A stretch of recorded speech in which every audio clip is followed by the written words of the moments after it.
Hello hello, j'espère que tu vas bien. On se retrouve aujourd'hui pour une nouvelle vidéo et tu as dû le voir dans le titre. C'est une chronique. Je suis en train de réfléchir à quel type de vidéo j'allais te parler là tout de suite maintenant, mais vu que je vais en faire plusieurs là à la suite. Bref, donc ce sera une chronique et tu as dû le voir dans le titre. C'est un livre, un 3e tome que j'ai attendu pendant un an quasiment, un peu moins d'un an parce que faut quand même dire que la collection R a été relativement rapide en fait à traduire ce 3e tome parce qu'il est sorti au mois de novembre 2018 en France, en Angleterre pardon, et enfin aux US, et il a été traduit du coup en France, il est sorti là au mois de février, fin février, donc ça a quand même été relativement rapide et je suis super contente forcément parce qu'à la fin du tome 2 j'avais vu pour printemps 2019 et tout et j'étais là non. Bref, mais là du coup ça a été une bonne surprise et ça a été encore une super bonne surprise de le trouver un samedi soir à 19h30. J'ai dit au monsieur, ah tiens, ça serait bien qu'on aille vous faire un tour à la boîte aux lettres aujourd'hui, pourquoi pour voir quoi s'il y a quelque chose. Et de le trouver dans la bibliothèque, dans la boîte aux lettres, parce que le collectionneur me l'avait envoyé et j'étais juste trop heureuse parce que c'était vraiment le livre que je voulais trop cette année en fait, trop lire à cette fin. Et donc tu as dû voir dans le titre et puis tout à l'heure je t'en parle mais je te le montre pas. Je vais te parler aujourd'hui du Conteur, donc le tome 3 de la saga La Lectrice de Tracy Chee, publié donc du coup chez la collection R. Je veux pas te faire trop de résumé, je ne veux pas spoiler non plus. Si je spoil en m'en rendant compte, je coupe au montage, mais j'essaye toujours, même dans n'importe quelle vidéo, de pas spoil parce que je trouve ça hyper intéressant d'avoir un avis sans spoil et quelque chose qui donne quand même envie de lire le bouquin. Donc là tu vas te plonger dans l'histoire de Sephia, qui est une jeune fille qui vit à Kelehana. Donc Kelehana, pardon, c'est ce monde-là avec 5 îles où les 5 îles sont régies soit par un roi, etc., une reine, machin. Et tu as forcément donc la mer tout autour de ces îles. Et plus au sud, tu as le monde des désincarnés. Donc là, c'est la frontière avec le monde des morts. Et en haut, tu as du coup le Grand Nord. Voilà.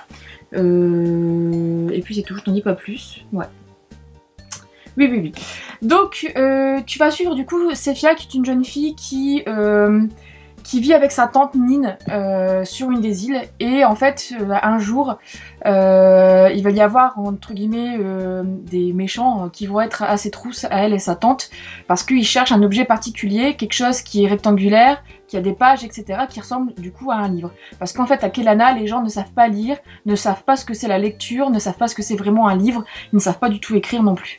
Et donc du coup, comme par hasard ou pas, Sephia, ses parents lui ont légué du coup le dernier livre qui existe, enfin le seul et unique livre, le livre en fait, avec un L majuscule. Et du coup c'est pour ça qu'il y a certains mercenaires qui sont à ses trousses pardon, pour essayer de récupérer ce bouquin et en même temps de la zigouiller tant qu'à faire, parce que Sephia c'est la fille de 2 personnalités assez importantes, voilà. Et donc suite à cela, elle va s'enfuir dans la jungle et elle va rencontrer les estampeurs et notamment Archer qui lui a un rôle très important. Je t'en dis pas plus, voilà. Et je t'en dis pas plus parce que sinon en fait j'ai envie de continuer, mais sauf que je vais te raconter toute l'histoire.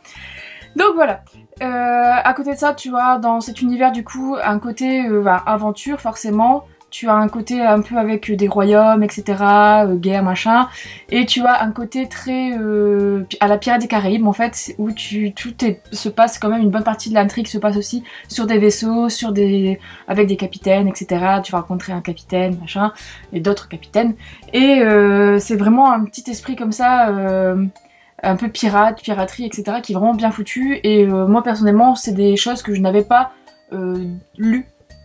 Enfin, j'avais jamais lu en fait vraiment concrètement un young adulte avec de la piraterie dedans, ou avec un univers autour des pirates. Enfin, sinon c'est très léger, mais là tout de suite maintenant je me souviens pas trop, donc voilà.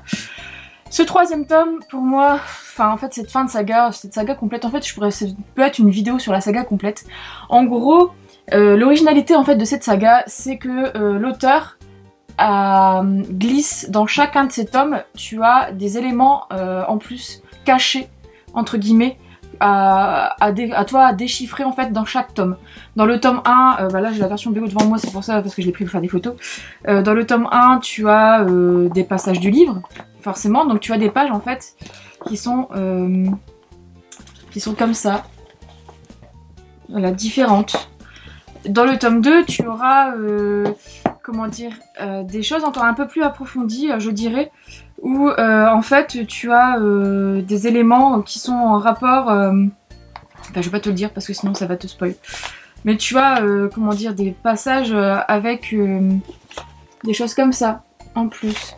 En bas de chaque page, au niveau de la numérotation des pages, tu as des messages. Tu as des messages en fait sur chaque bas de page, tu as un message en fait, tu as des lettres. Mettons, bah, je vais prendre le premier. Je vais y arriver, j'aurais peut-être dû préparer ça avant la vidéo. Hein. Tu as, alors je sais pas si on va bien le voir, je sais pas si je vise bien. Donc là tu as ceci, voilà, c'est noté ceci.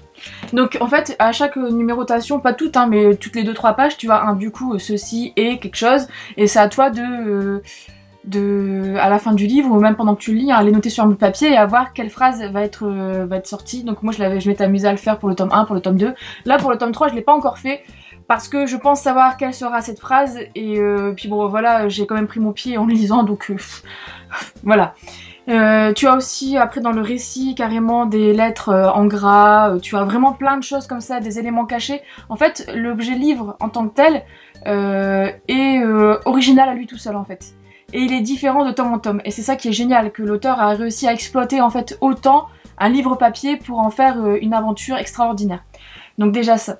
Ensuite, là, moi au niveau de ce 3e tome, parce que je vais quand même essayer d'en parler, alors le tome 1 est très introductif, il te présente l'univers. C'est vrai que tu as plusieurs points de vue différents, mais arrivé à la fin, voilà, tu comprends tout et t'es juste là en scotché sur tes fesses. Enfin, en tout cas, moi, c'est ce qui m'est arrivé.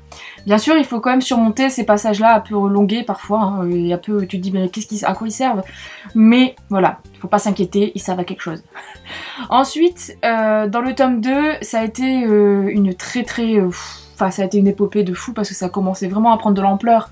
Et le tome 2, t'as pas le temps de t'ennuyer parce qu'il y a plein de choses qui se passent, il y a plein de choses qui se mettent encore plus en place que dans le tome 1 et t'as des réponses encore à certaines de tes questions, mais pas encore toutes les réponses. Et du coup, ce tome 3, il vient parfaitement compléter la saga et compléter toutes les réponses à tes questions. Pour te dire, alors c'est simple, moi je mets toujours des petits post-it quand j'ai lu ces 3 tomes parce que j'avais adoré. J'ai fait péter les post-it arrivé à ce passage-là, donc vers la page 400. J'ai fait péter les post-it. Quand il y a eu un truc, j'étais sur le cul. Je me suis dit, putain, elle est allée jusque là. L'autrice est allée jusque là. Et c'est vraiment juste exceptionnel. Bon, après, moi je suis peut-être pas très objective parce que j'ai eu un coup de cœur pour tous les tomes de cette saga. Et c'est la saga en complet.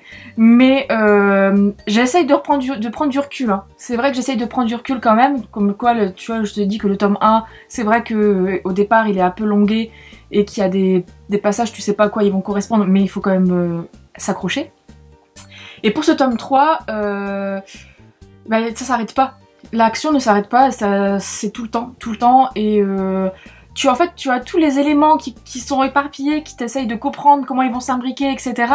Sauf que l'auteur, elle arrive quand même encore à te surprendre à la page 400, enfin voilà, à peu près, et elle te met sur le cul, et tu te dis, mais putain, mais c'est pas possible. Et à chaque fois, en fait, après arriver ce passage-là, moi j'étais, chaque fois qu'il y avait un truc, je me disais, non, ça va pas être ça, mais c'est pas possible, et enfin, ça l'était pas, et ça a été encore autre chose, encore pire, enfin bref, du coup, franchement, ce 3e tome est vraiment le meilleur pour moi de la saga. Parce que bah forcément là tu as tous les éléments qui fusionnent entre guillemets et pour encore un livre exceptionnel parce qu'encore une fois elle a travaillé les éléments en fait du livre différemment encore une fois dans celui-ci, sont peut-être moins présents que dans le tome 1 et moins présents encore une fois, encore moins que dans le tome 2. Parce que c'est vrai que dans le tome 1 il y avait quand même pas mal de contenu caché vu que c'était la découverte de l'univers. Dans le tome 2 il y en avait un peu moins mais ils étaient exploités différemment. Et là dans ce tome 3 il y en a moins parce que en fait il y a quelque chose hein, qui les justifie parce que moi personnellement je l'ai compris comme ça. Ça se justifie très bien. Mais en fait c'est exploité d'une autre façon Et quand il y en a, en fait c'est des messages qui passent et c'est là en fait où tu t'en rends compte bien après, enfin bref, enfin, en tout cas moi ça a été le cas. Et tu cherches que tu cherches, mais tu prends ton pied parce que tu continues la lecture et voilà. Et puis ben, tu as aussi des passages, des pages à la fin là, tout le long tu as une partie qui est noire, les pages deviennent noires, donc quand j'y arrivais, je me suis dit mais oh là là, qu'est-ce qui va se passer? Bref, enfin, c'est vraiment un enchaînement de plein de choses, de plein de bonnes choses, voilà. Donc je peux pas t'en dire plus parce que sinon je vais te spoil. Déjà là j'essaye de me contenir parce que j'ai vraiment envie d'en discuter en fait. Mais si tu hésites à lire cette saga, si tu as... En fait, comme j'ai dit sur Instagram, en fait, si tu as lu le tome 1 et que tu as eu du mal en fait avec l'univers, avec la lourdeur en fait, la complexité de tous ces points de vue qui se mélangent, mais que tu as quand même apprécié la fin, fonce et lis les tomes suivants.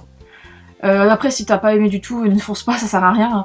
Mais c'est vrai que moi ça a été vraiment une saga qui m'a marqué pendant 2-3 ans là du coup, parce que ça fait quand même 3 ans que les tomes sortent. Hein. Donc pendant 3 ans c'est vraiment une saga, le rendez-vous que j'ai adoré sur mes 3 années.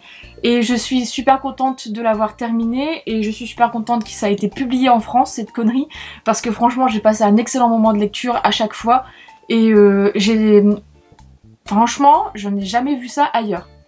Alors là, je ne crie pas au génie, mais là, tu vois, je fais la différence dans ma tête avec, par exemple, La couleur du mensonge, où on a dit que c'était du génie, etc. Enfin, j'ai vu beaucoup d'avis complètement dingues, etc.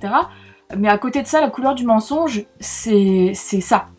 Et là, tu as ça. Tu as le conteur, tu as la saga La lectrice. Pour moi, voilà, il n'y a pas photo. Après, ce n'est que mon avis, donc voilà. Après, c'est subjectif, c'est subjectif. En gros...